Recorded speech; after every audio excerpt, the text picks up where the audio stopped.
Two schools that are synonymous with college basketball face off tonight with a date in the Elite Eight on the line. And Dodgers manager Dave Roberts guarantees the team is going to win the World Series. What? Okay. I'm James. This is your daily dose of sports and snark for the greatest sports city in the world, Los Angeles. This is Faithful Angelenos. I am in a tremendous mood, despite the fact that I'm broadcasting again from Des Moines, because today I got paid, and tonight I think I'm going to get what rhymes with paid. Wifey's been dropping hints. I'm going home tonight. I'm sparing the details. I'm just looking forward to the outcome. If you like what we've been doing videos for about a month so far. Feel free to clickety-clack the like button, clickety-clack the subscribe button. There's a notification bell. Hit that. Sharing is caring. Put this on your social media feeds. Let people know we exist. And by all means, comment. I'm not God. I don't know everything. Let's go to the scoreboard. What do you say? Last night, the Kings, they did get a point, but they dropped one to the Chicago Blackhawks in overtime last night, 4-3. Actually, technically, a shootout. Tonight, North Carolina faces UCLA on CBS. That game will be at about 6:30 p.m., and Philly will face the Clippers in the NBA. That's at 7. News and notes before we get to the main topics. Paul George returns to the practice for the Clippers. It's the first time since December that he's done so. Back then, he tore the ulnar collateral ligament in his right elbow. According to Coach Tyronn Lue, there's no timetable for a return, but there's also no pain in George's elbow either, which means why aren't you having the guy just run a couple of more laps and try and get him some time out there? Your season isn't that much better than the Lakers right now. Let's not get it twisted. Speaking of the Lakers, somebody put a blog post about 3 reasons why the Lakers will shock the world and win the NBA title. And I'm just going to say the edibles were pretty good that day. I'm not reading that. I'm just not. Other news and notes over for USC football. Defensive coordinator Alex Grinch says right now, I just see a whole lot of weaknesses. Good. I don't mean good that SC has a bunch of weaknesses. I mean good that the guy is leveling with us. Because that's one of the problems we all had with the Clay Helton era. Clay Helton was like, oh, the defense is going to be amazing. No problems to see here.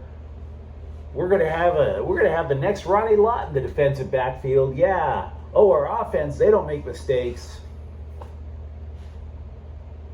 I like Alex Grinch now. I don't know a thing about him. Because in order to solve a problem, you first have to define that you have a problem and what the problem is. Bully for him. Sincerely. Dodgers news and notes. Walker Buehler is your opening night pitcher. Good. Makes sense. I mean, we all love Clayton Kershaw, but at this point, we have to be honest and say Walker Buehler is the guy. Secondly, they have released Matt Beatty. There just simply wasn't enough roster room or at-bats to get him on the field. And you know what? Yeah, it makes sense. We've seen that lineup. But I will say this. Some poor bastard got Beatty's autograph tattooed on his arm last week. You know how it is? It's like you're standing there and you're just like, oh, there's a Dodger. I want to get the autograph. So you'll scream anything to go get the guy to come over and, scratch out the name. And this guy promised that he would get any Dodger who signed an autograph, he'd get it tattooed on his arm. And it came through. And Beatty's out of a job. But the memories last a lifetime, don't they? Dave Roberts guaranteed the Dodgers will win the World Series. He did it multiple times, and it was kind of silly how it all came out. I mean, sports writers, I used to be one, we're idiots, we're lazy, right? So we send Roberts a piece of paper that has a blank in it. The Dodgers will win the World Series if blank. And Dave Roberts wrote, we'll win the World Series if there is a season and a postseason. And so the writers are a little flabbergasted at this, because normally Dave Roberts isn't quite that bold. And he said, yeah, you may as well write it down. We're going to win the World Series.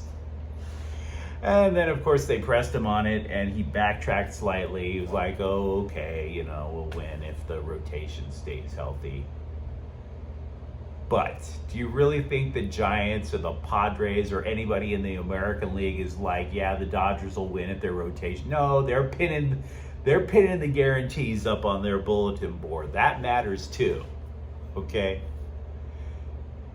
I'm tempted to say this ranks right up there with Pat Riley guaranteeing the Lakers were going to repeat back in the day. It's one thing for a player to get a little full of himself, to be feeling himself too much and saying, yeah, we're winning it all. But a manager or a coach? Cheers to you, Dave. I like it. I like it a lot.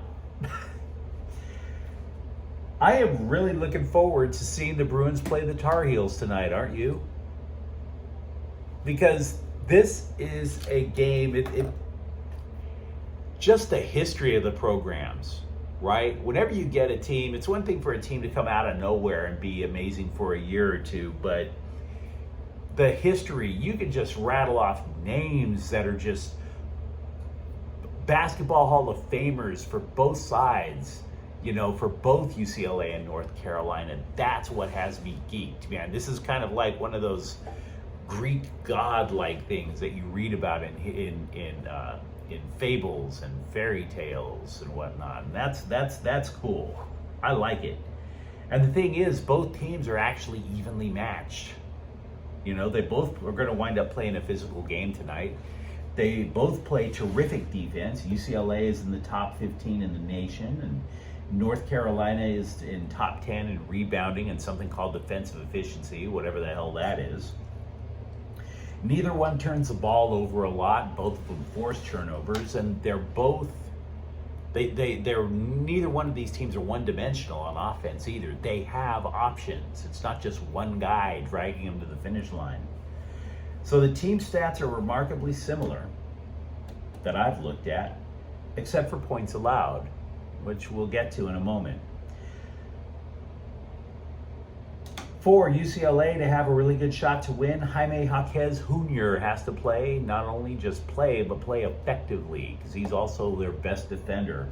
He sprained his right ankle over the weekend in a win against St. Mary's. He practiced on Thursday, mind you. He did practice, and the press was allowed to watch, and they thought, he looked none the worse for wear, a little, pretty good. But he's already wearing braces on both ankles. He's been having problems all year with that. He is the team's leading scorer at 14 points a game. In the last 8 games, he's averaging 20. Now, he's got to do that again for the Bruins to have a really good shot to win. On bulky ankles. And then you're sitting there going, well, Johnny Juzang, he carried the team last year. And his ankle is still recovering from a mess up in February. Meanwhile, I would think for North Carolina to win, their center has got to go nuts. Armando Bacot, he's averaging over 16 points a game. UCLA only has one true center in Miles Johnson. They have a guy who's 6'10" off the bench, but he's kind of he's a tweener, like a forward center. So here's my issue. And I'm not flying into Vegas tonight to place bets, right? I think the problem that UCLA is facing is the fact that their top 2 players have been dealing with nagging injuries. And I do realize that, towards this end of the season, nobody is quote-unquote completely healthy. But we know what we should get from North Carolina. We think we know what we might get from UCLA based on the injuries. And for that reason, I actually think North Carolina should win this game. They are the underdog. And I also realize that in terms of points allowed, North Carolina, it's like the only stat where there's a disparity. UCLA allows 64 points a game, North Carolina allows 72. And that tells me if both teams were healthy, that you would definitely think UCLA is going to win. But if either one of UCLA's top two scorers comes up gimpy, and Jaquez is not only their top scorer, but he's their top defender, it's a wrap. So I'm not a betting man, thank God. Otherwise, I'd have to do even dumber things and fly to Des Moines to make some money. But my gut feeling tells me that UCLA had a good run, and it comes to an end tonight. Of course, I could be full of it. I'm willing to admit when I'm wrong. What do you think? By all means, comment on this. Or what about the Dodgers and their odds of winning the World Series? I think we've had a pretty good day for sports out in LA, actually. I'm looking forward to it.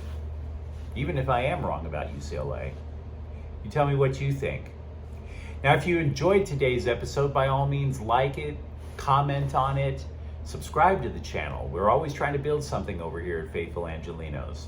We come out with a new video between 9 and 10 a.m. West Coast time every single day. Thank you very much for watching. I'm James. Faithful Angelenos is a Quien Corte El Queso production. Have a good day. Bye-bye.